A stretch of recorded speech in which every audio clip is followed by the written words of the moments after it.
From Washington, this is VOA News.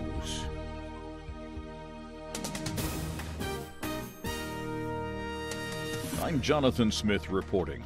Key U.S. senators called Sunday for the Trump administration to tell more about the country's military involvement in Niger. 4 U.S. soldiers were killed in an ambush in the West African country earlier this month.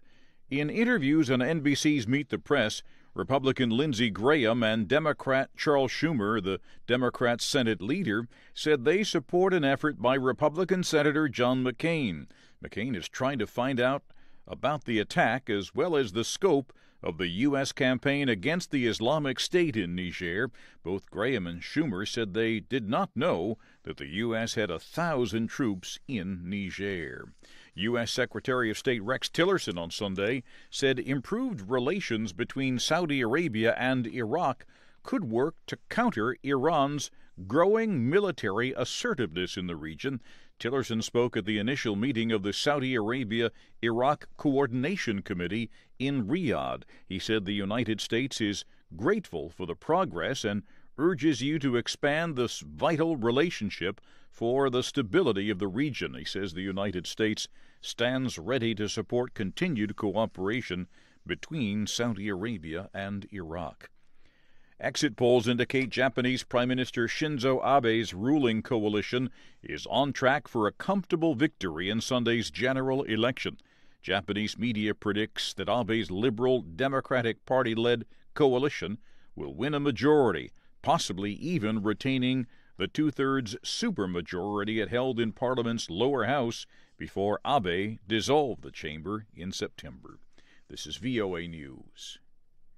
A powerful hurricane roared toward Japan's main island Monday, killing at least 2 people and bringing heavy rain to western Japan. The hurricane is classified as an intense Category 4 storm. It's got winds up to 198 kilometers per hour. It is on track to make landfall on the Pacific coast of central Japan before dawn local time Monday and continue northeast toward Tokyo. The storm has already forced the evacuation of thousands of people along coastal areas, disrupted train service and ferry services, and has forced the cancellation of 300 flights. India wants to know why its military chief was denied entry to the United States on Sunday.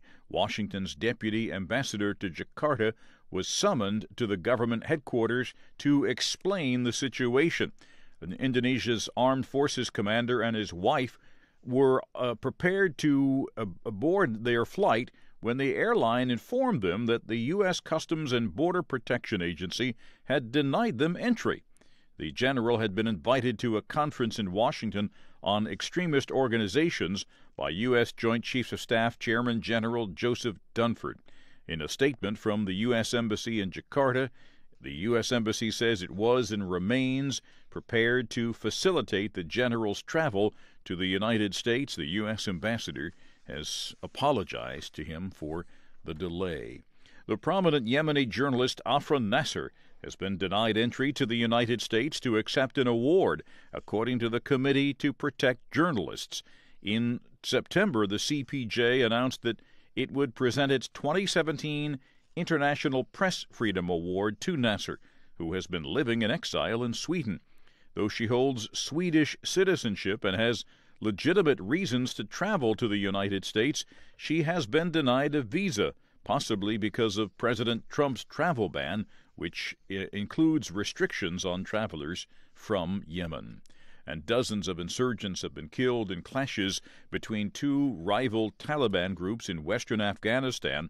Local officials tell VOA that at least 40 Taliban militants from the warring sides have been killed in clashes in the Kifan region of Shindand district in western Herat province that borders Iran.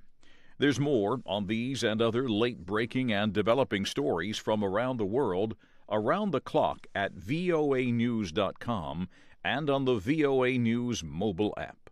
I'm Jonathan Smith reporting from the world headquarters of the Voice of America in Washington.